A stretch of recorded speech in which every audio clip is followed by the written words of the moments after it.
Good morning, Dr. Ewing. Good morning, Mom. Thank you for having me. Absolutely. Thank you for being here. Let's get kicked off here, Dr. Ewing. You are the director at the Nicholas Institute for Energy, Environment, and Sustainability. And I'd love to learn a little bit more about what you do there and also what has been your career path up to here. At the Institute here, which is part of Duke University, I direct the Energy and Climate Policy program, which you just referenced. And as with other units at the Nicholas Institute, which cover all sorts of things from ocean governance to marine ecosystems to biodiversity to energy access in emerging and low income countries and beyond, we attempt to work closely with stakeholders in those spaces to try to come up with useful ideas and bits of analyses that can inform different policymaking processes. And so that entails working with policymakers themselves, but also with actors across those broader landscapes from the private sector, from civil society, from other universities, and so on. And while we do some teaching and a good bit of student engagement on the side, and we bring in students into our projects, we are not a traditional academic unit. And so that means that we can be a bit more nimble. We aren't in the business of writing refereed journal articles that, valuable though they are, can take some time to get through processes. And we attempt to put out different sorts of pieces of work that can really respond to issues of the day and also co-create projects with those stakeholder groups I just mentioned that can try to address gaps as we see them. Mm. And prior to your work at the Nicholas Institute, what were some of the work that you were doing within Asia? Yeah, so I had I had an interesting path that was a bit meandering and unplanned, but was really rewarding and continues, I think, to inform what I do here today at Duke. It all really started with the fact that I went to graduate school in Australia. I'm from the Southeast United States, but I was really interested in international relations and I wanted to do a graduate degree in that area and I wanted to do it abroad and I wanted to do it in an English speaking country. And Australia looked really appealing from a lifestyle perspective. So I just kind of on a lark, not really a lark, let's put it differently, without the level of planning and strategy that I see my students who are much more mature than I was when I was their age take all the time. I went to Australia not quite knowing what to expect to do a master's in international relations, and I ended up really liking it. And when I completed that program, the dean of the international relations department said, "Well, Jackson, what are you going to do next?" And I said, "Well, I'm taking the entrance exam for the US State Department. I don't know how that's going to go, but I was thinking maybe I'll move back and try to do that." And the State Department was not beating down my door to say, "Please come join us," much to my surprise and disappointment. I actually wasn't surprised. I'm kidding there. But the dean said, "Well, you've done pretty well here. Would you like to stay and take on a PhD?" And I thought, I don't really want to do a PhD. That sounds like a big, formidable project that I wasn't super excited about, but I would like to teach. I always thought from really my first experiences as an undergraduate student that teaching looked really fun and I think matched up to some of my preferences and modest abilities. And so I thought, well, this could be an entry point into teaching some. And she said, you can help teach some after you have a couple of years as a PhD student under your belt, things like that. And I had a good life there outside of class. I still wanted to keep living in Australia. And so that's what I did. And I only give you that long-winded preface to the Asia question because that's really when the proximity of Australia to Southeast Asia had this massive impact on my career. When it became clear I was going to be there, not just for a quick master's program that I'd kind of parachute in and out for, but I was going to really live there and be part of the region. At that point, I dug in a lot more on issues in Southeast Asia. So that's The countries closest to Australia would be Indonesia and archipelagic Southeast Asia, but on up to mainland Southeast Asia, Vietnam, Thailand, Myanmar, Laos, and especially to the further north in the east, the Philippines. And so I began to spend time in the region. I became more well versed in environmental, climate, energy, politics, and international relations that were going on there through the Association of Southeast Asian Nations, through work of the Asia Development Bank, and otherwise. That really allowed me to, after I finished my PhD, to take a job in Singapore. And I spent 4 years in Singapore. And that was where my education in the region increased even more because my boss at the think tank I was working for was a former director for external relations for ASEAN, the main regional body there. I ended up working really closely with the Singaporean Ministry of Environment and Water Resources. And quite similarly to what I just said about the Nicholas Institute, the place where I was very policy oriented, was very engaged. So traveled throughout the region, learned a lot from my mentors during that time. And even though that was all quite Southeast Asia centric, China looms large. It's the giant to the north and has very close and important relationships that are very complex with individual countries and with the regional organizations as well. And, so do the other East Asian powers in Korea and Japan, but China in particular. And so I began to spend time in those places as well, build up some connections and take a real abiding interest. So put those things together. I'm gone from the US at that point over 9 years, and I ended up coming back to the United States after that to chase my then lady friend, now wife, who was working at Yale University at the time. And so I landed in New Haven, Connecticut, and I hadn't been in America for almost a decade. No one knew who I was over here. And I had to kind of start, I don't want to say start over, but I had to figure out what to do. And so after a little while of trying, I ended up taking a job in New York with the Asia Society Policy Institute. And I was only qualified for that job because of all those things that I just mentioned that I'd been doing regionally.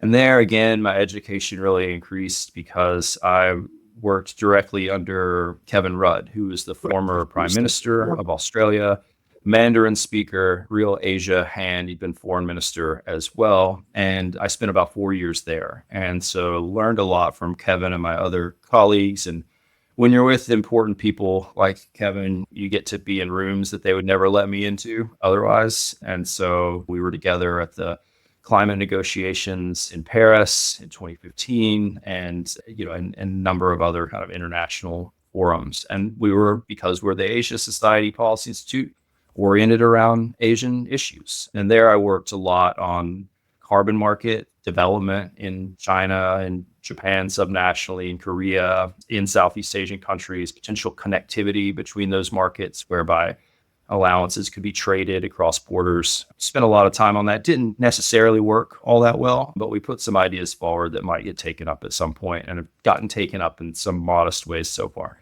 So that's really the Asia story. And when I came here to Duke after that, it was in part because Duke has a strategic partnership with Wuhan University that has us as one part of the two-part joint venture, which is Duke Kunshan University, and which is in Kunshan, which is outside of Shanghai, and is a really interesting, innovative city full of startups, actually, and tech companies, and is a growing new university that I help to manage an environmental policy program through. And so I travel to China fairly regularly as a part of that, and am able to bring a little bit of those experiences from Asia to my work here at Duke.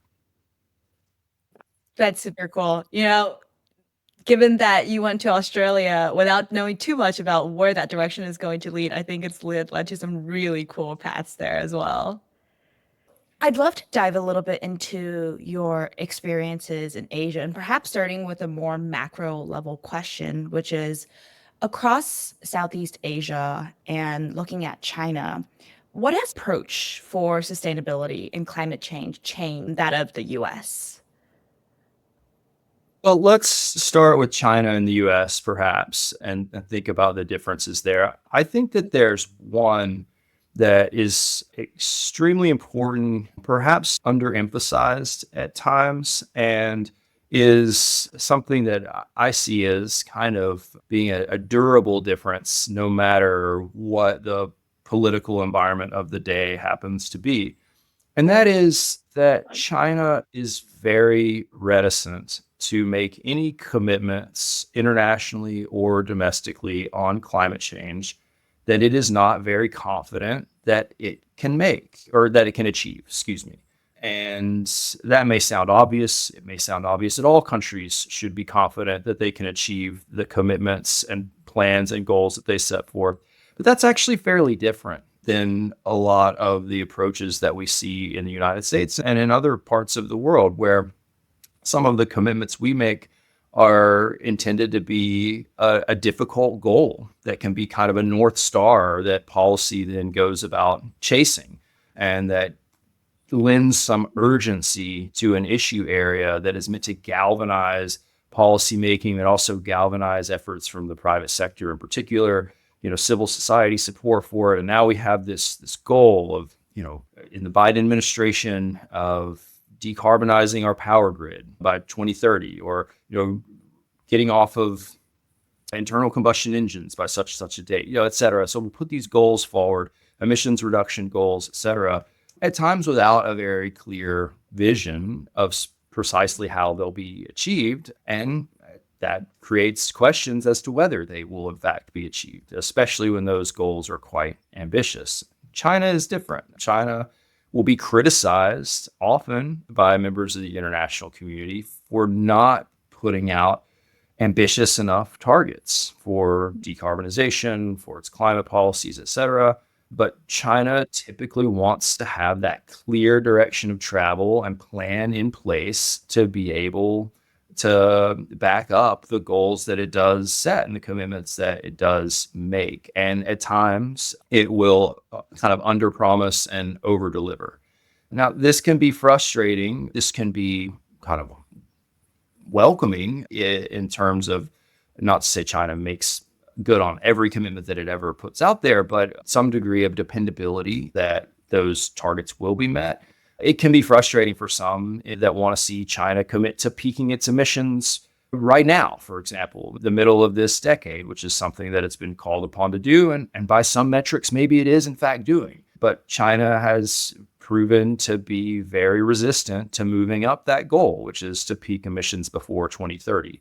That's a ways into the distance. And when you consider that China is the leading global emitter, this is quite important for the world. And so I think that's kind of a major difference in political culture, I guess we could call it, between the two sides and how they approach these issue areas.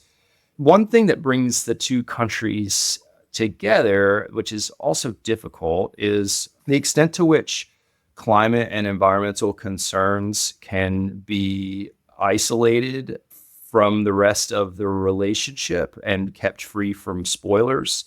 And that's a difficult thing on both sides of the Pacific, but something that both countries have worked towards to an extent. So from 2014 to 2016, for example, which I think is kind of the golden years of China-US cooperation on climate change, the countries entered into 3 different bilateral agreements, had regular contact between climate policy teams in both capitals, and really, I think, enabled the passing of the Paris Agreement in the way that it was constructed. And that's really important because that's the agreement that still governs international climate diplomacy and action.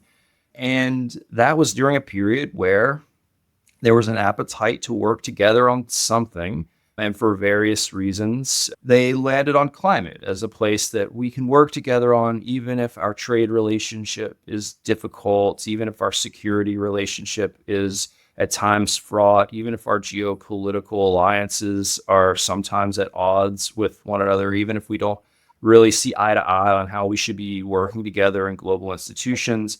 Climate's a global challenge. We can all get together and we can work on climate change. And so that's this idea that can be a confidence building part of the overall relationship and be something that can exist outside of those larger difficult dynamics. But that's been kind of up and down. I mean, we've seen other instances of the broader difficulties really derail climate cooperation. And I think that that's closer to where we are right now. And that's not just something that relates to the Trump administration. We saw spoilers on both sides during the Biden administration also slow down the potential for progress. So that's part of the bilateral relationship.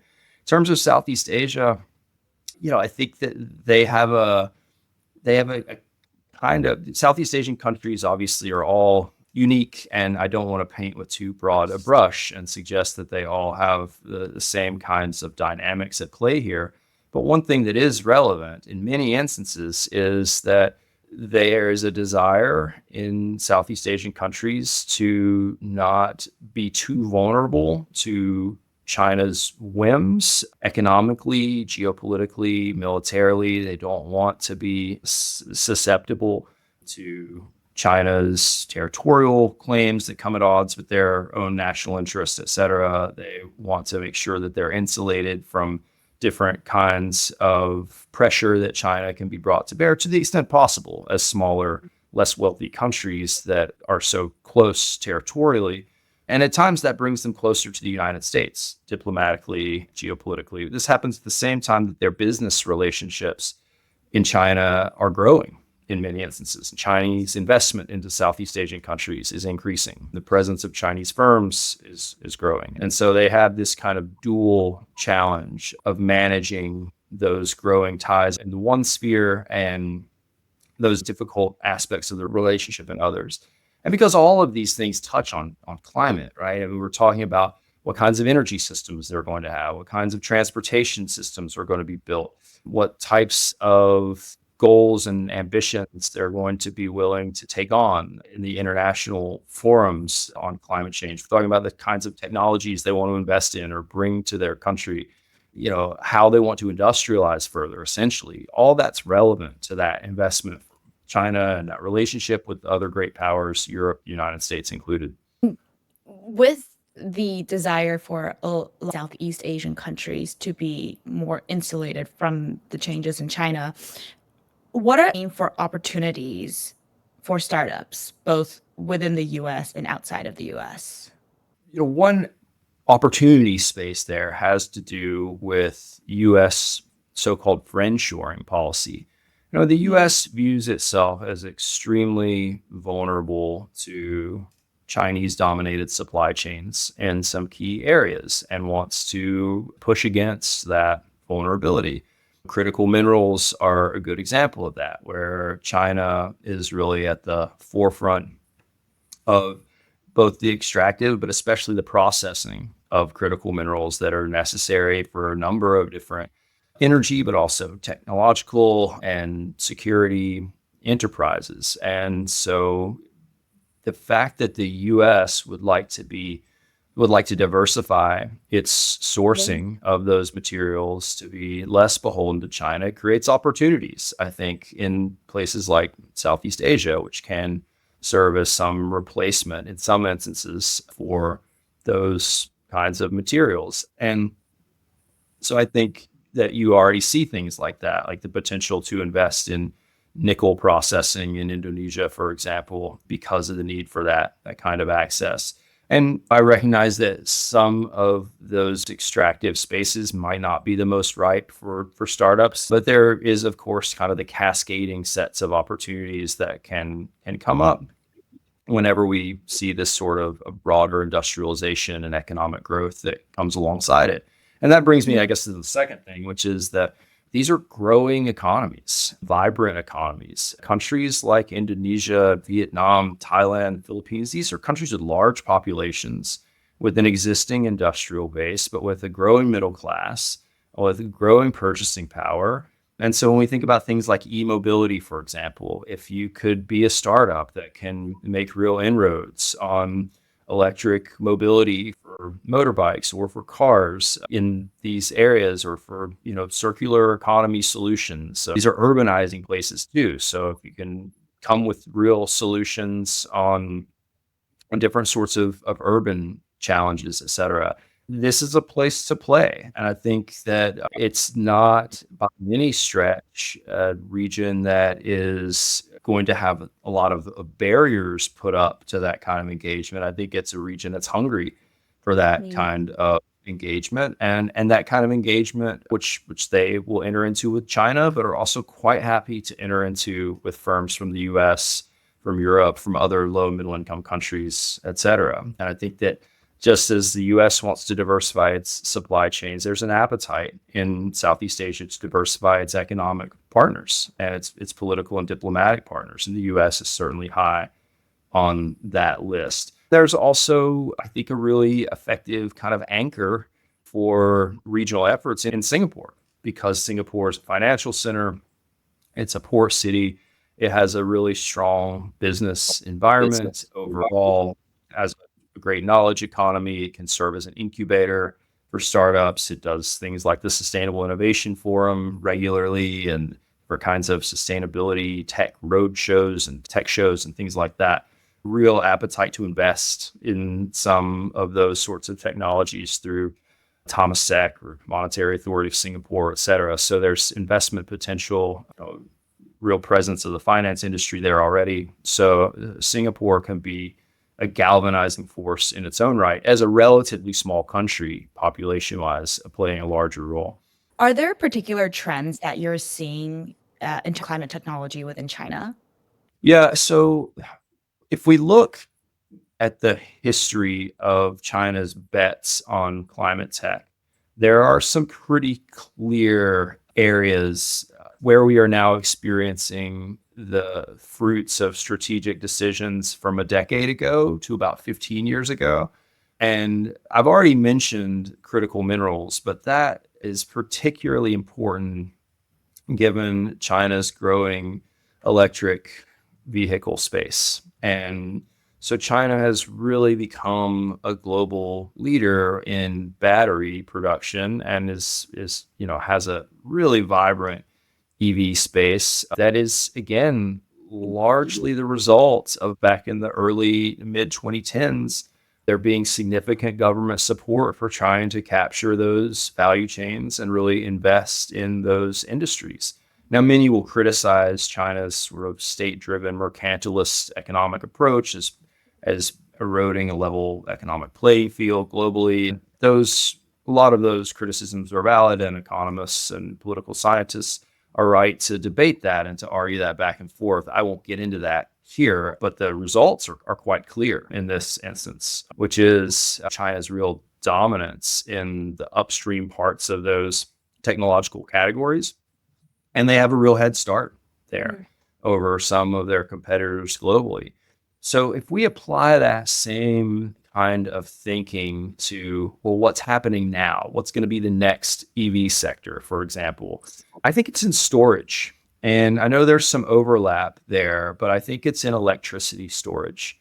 We've seen Chinese investment go up and up and up in storage solutions, all sorts of storage solutions. So much of this can be pumped hydro, where when you have your renewable energy producing, sometimes at levels beyond which you can use it just for your end use consumers, well, then you can use that energy to pump water up above a turbine. And when that renewable energy is not available, you can release the water and it goes through the turbines and will give you electricity. But it also is in the form of batteries. Can we have renewable energy production with backup batteries that will provide power in a stable way when the wind isn't blowing or the sun isn't shining? Now, storage isn't unique to China. Storage is being invested in and developed all around the world, but China's storage development keeps going up and up and up. And I think it's the new kind of point of emphasis for its electricity system, its power system, which is really the core of its industrial base in a lot of ways. And that makes sense because China has built out these large arrays of solar and wind power, and they want to be able to get more consistent, clean, firm power out of those. And storage is the key to that alongside effective transmission. So, within that larger ecosystem, I think you would see some opportunities if you are a startup that's working in battery solutions and storage solutions and pumped hydro solutions, et cetera, in any kind of virtual, smaller scale distributed energy systems that can use storage to be more effective for their end users. I think those are all opportunity spaces. And those e-mobility spaces as well. Of course, you're not going to go compete with BYD tomorrow as an EV manufacturer, but they just have sprawling supply chains. If you can be offering solutions in those spaces and battery recycling or things like that, I think you could, different kinds of charging technologies, some of which could be IT rather than physical infrastructure, et cetera. Those would be areas I think there's opportunity. If we take a transition to the US side, what are your thoughts on how America's role is going to change or focus will shift in the climate space during this administration? And are there things that startups and investors should really be aware of amidst all of these political uncertainties?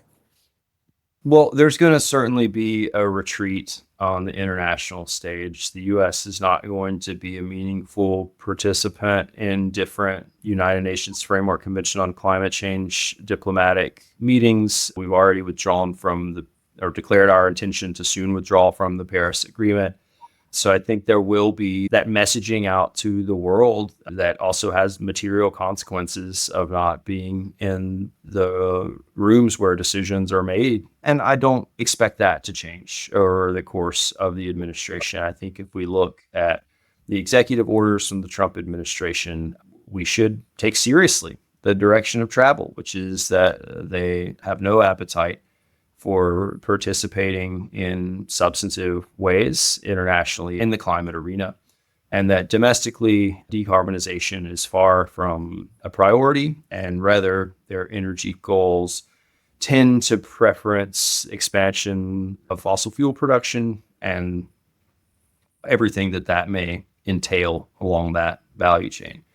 With that said, I do think that there are a couple of things to keep in mind. One is that many of the players in super climate adjacent sectors, power sectors, transportation sectors, industrial sectors, they're making long-term infrastructure investments that span far more than a single presidential term in many instances. And so there were investments made into that infrastructure during the Biden administration that will continue to kind of define a direction of travel into the future. And they won't be rolled back instantly just because we're in a different policy environment under the Trump administration. Will they change? Yes, absolutely. Things will change. I don't mean to suggest otherwise, but it's not the case that everything will change immediately because we're in this new kind of political and policy arena. I think that in many instances, you'll see a continuation of some of the investments into renewable energy, into more effective power grids, into nascent technologies like hydrogen, into small modular nuclear reactors, which again I think have a lot of questions around whether those will actually work economically. But there's still some, in my view, momentum behind attempting to prove that out. Emerging approaches to geothermal energy, carbon capture and sequestration, carbon capture utilization, so using carbon that's captured for different products, reducing methane leakage in the natural gas sector. I think that there will continue to be efforts in those directions during the Trump administration, not because it's gaining particular policy support, but because companies think it's in their strategic interests. They've already committed to it in some cases, and they also view some degree of political risk in not continuing their decarbonization efforts, at least on some level, because a future administration could put regulations in that insist upon it. And so if they can be early on that, they'll be at a strategic advantage. And so all of those areas have space for smart startups to contribute solutions, to contribute business models, ideas, technologies that can be part of that broader ecosystem. And so I think that there'll still be potential in those kinds of classic decarbonization climate arenas. And the last thing I'll say is there's never been a greater intersection between energy and computing technology as there is right now because of the growth of AI and data center construction, particularly here in the US. Load growth is going up, access to cheap electricity. In many instances, there's a desire for that electricity to not just be available and resilient, but to also be clean. And some companies are willing to pay a premium for that. You see a real marriage to a greater extent than we've ever seen before between information technology and energy. And so there's going to, again, be room, I think, for clever startups to be involved in that broader landscape. And it's up to you to figure out how they can do that. You're way smarter on that than I am. But I think the direction of travel there is quite clear. Well, I think that's a very insightful answer, Dr. Ewing, because you address both on the short term and long term side, right? The short term of how you need to position yourselves in the narrative that you need to create to work with what is going on a broader scale, but also to think about the long term, which is these power infrastructure companies have the long-term plays, and they're not going to completely just change everything because of one administration, since they have their long-term roadmaps as well. So it's really important for startups to think about both that short-term, but also the long-term play of it all too. Yeah, absolutely. I think that's perfectly put. Are there opportunities for startups or investors or different organizations to partner with the Nicholas Institute? Oh, now this is perfect. You let me give us plugs. Thank you. I will flag that we do a great deal of programming with the private sector and with that does include in many instances startups. I mean, on April the 9th, but we're having an event here at Duke called Billions to Trillions, which is about how to galvanize more private capital for climate and energy solutions. And while that will have a number of capital providers here, including some of the big players like the BlackRocks and Macquarie's of the world, et cetera, it'll also have some startups. It will feature the CEO of Grid Visibility, who has a company that is really increasing through really clever technological approaches, the ability of us to observe how different power distribution grids are actually operating in real time and to be able to respond with different demand management approaches to make those grids more resilient and effective in the face of disruptions, whether it be from storm or from cybersecurity, et cetera.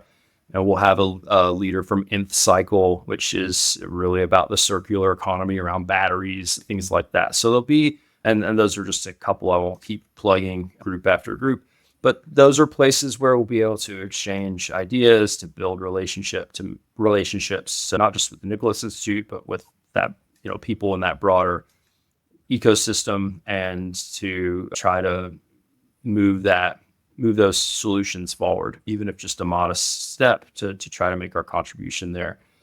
We also are going to be working in this intersectional space between tech and energy. So we've put out papers about different demand management opportunities for those hyperscaler digital players. We'll be hosting roundtables and dinners and things like that for people in those industries, where we'll structure dialogues to talk about solutions. We have a project called Energy Pathways USA that I would encourage anyone to look up. It's really designed as a vehicle for private sector engagement. And candidly, we could do better on startups. I think we've worked more with larger, more established players, but we could continue to evolve there.